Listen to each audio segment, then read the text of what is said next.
in space, the Earth carries more than 7/10 of its surface underwater, water that provides highways and trade routes for most of the transportation between countries of the world. To keep the oceans free for the use of all peaceful nations is the prime mission of the largest and most powerful naval force in the world, the United States Navy. And to do that, she must have command of the seas.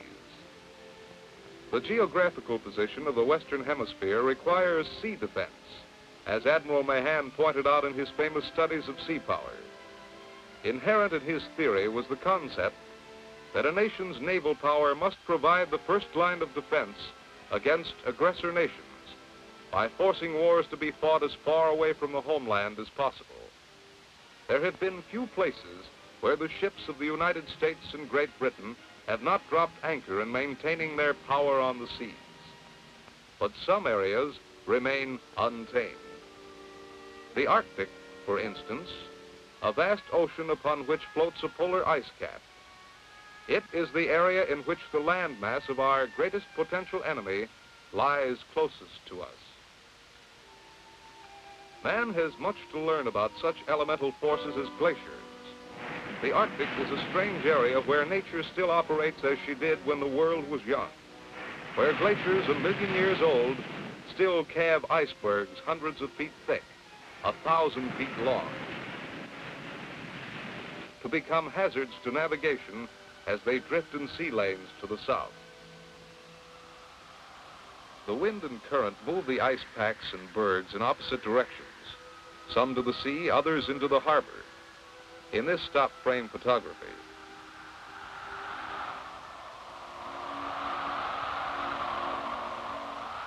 into this little-known world to the north, the Navy extends its command of the seas.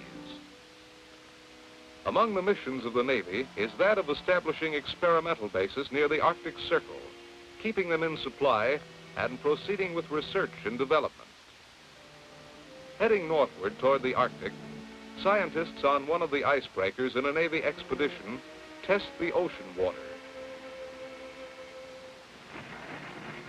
A number of these operations have been conducted by the Navy in recent years to various parts of the Arctic. Scientists from government bureaus and civilian life have been invited by the Navy to accompany them.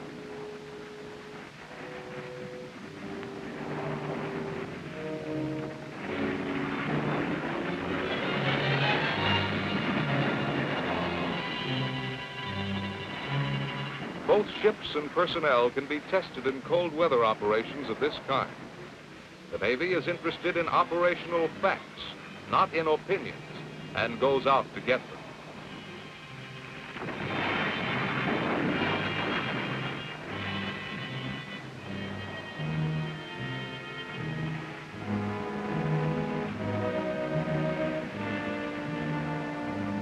Navigation through heavy ice fields is far different from open water movement. New techniques are being applied to the problems, such as the use of helicopters to scout out advanced areas for open leads and channels.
Sometimes the sheer weight of the ship will open a path. But even the multiple engines of the icebreaker lack the power to shove the ship through, and more drastic methods are applied.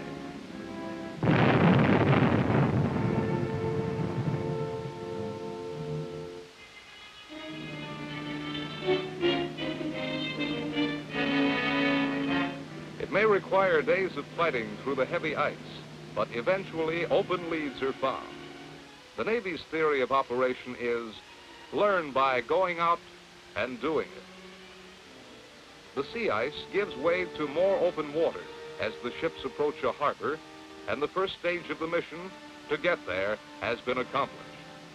The first of a ship's landing craft heads for the beach. More of them follow with more cargo. How many trips? 100? 200?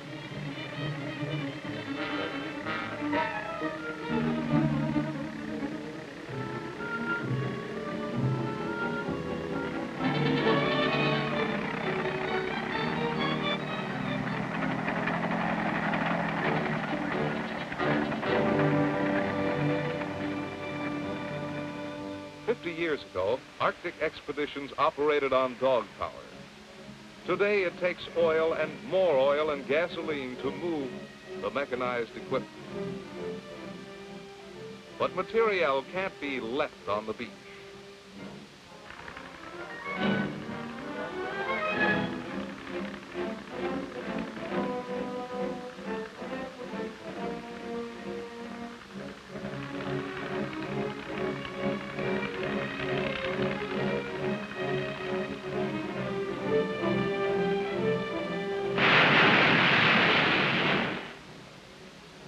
Improving upon the lessons learned during World War II in logistical supply, the Navy today can transport and deliver almost anything, almost anywhere, under almost any conditions. The Navy's interest in the Arctic was encouraged by the discovery of the North Pole by Commander Peary in 1909. Among the Eskimo guides who accompanied him to the pole was Utah.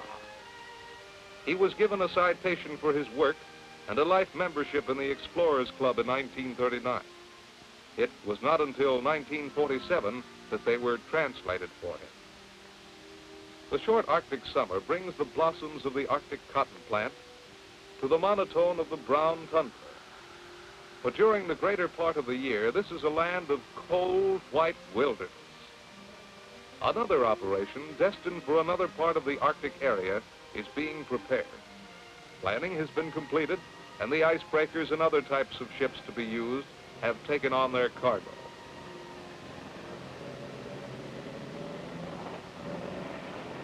Special designed tracked vehicles for ice and snow operation have been stored aboard. Food, clothing, lubricants, and other requirements for this operation have been adapted to cold weather. It is the Navy's answer to taming a wilderness of ice and snow. How many months have gone into planning this operation? What does a man need to establish a permanent base in the Arctic? It had better be here, all of it. First stage of the operation completed. Now, all we have to do is get to our destination. 2,000 miles away.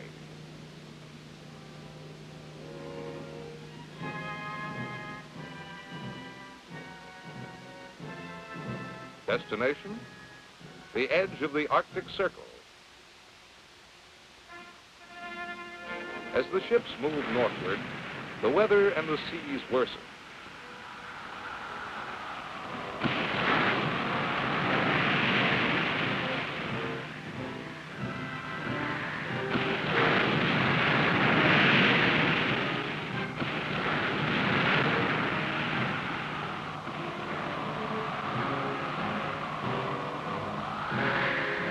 These icebreakers can carry enough fuel and provisions to circle the world 3 times without stopping.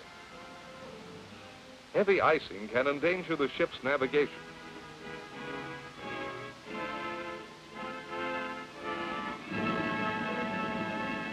Upper air weather is checked by release of weather balloons.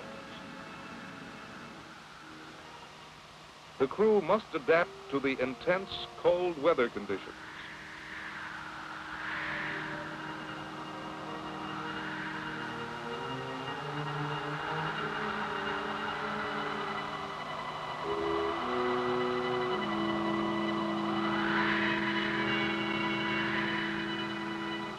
Lily pad ice formed by wind and water action makes a bizarre setting for a Navy submarine. Submarine operation is tested under extremely difficult conditions. They can operate in pack ice and beneath it.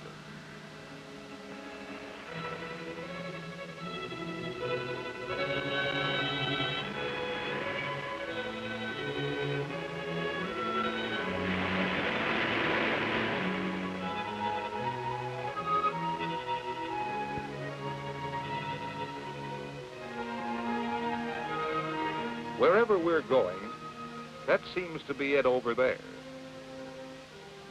The task force moves up the cold but friendly shoreline toward our destination near the Arctic Circle. This operation will be different from others, for a permanent base and airfield will be built here. Remember when the Navy moved whole cities onto islands out in the Pacific during the war? Only ships and more ships can move this kind of cargo.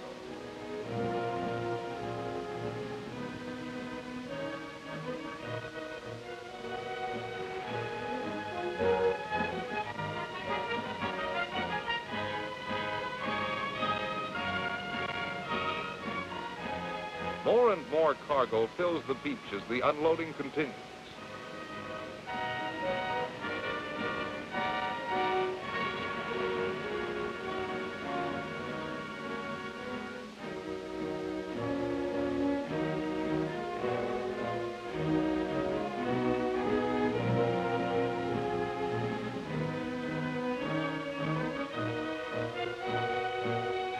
The Quonset hut makes a good home, whether in the South Pacific or up here, the result of Navy research in portable housing.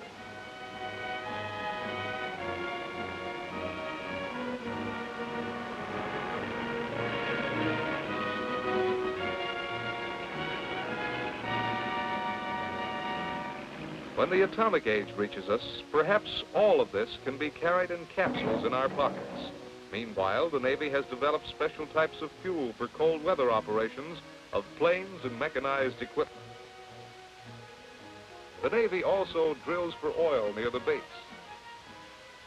Buildings have been pre-cut to pattern. Heavy construction is not practical because of the ever-present permafrost in the ground.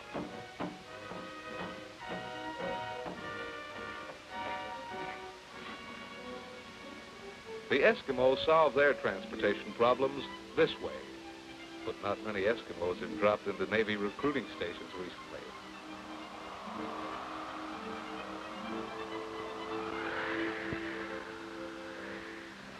The Navy finds these Wanigan trains pulled by snow tractors a satisfactory substitute designed for Arctic conditions of weather and surface.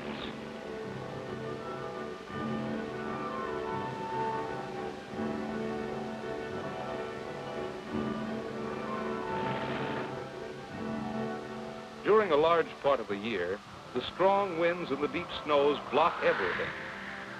But the new airfield is kept clear of snow for the weather planes that circle the pole, where much of our weather is made. Field marker landing lights must be installed. A radar network protects us against any possible movement by enemy planes. The Navy goes into the polar area with strange equipment, searching the lands adjoining the seas, conducting new experiments in survival, maintaining defense installations.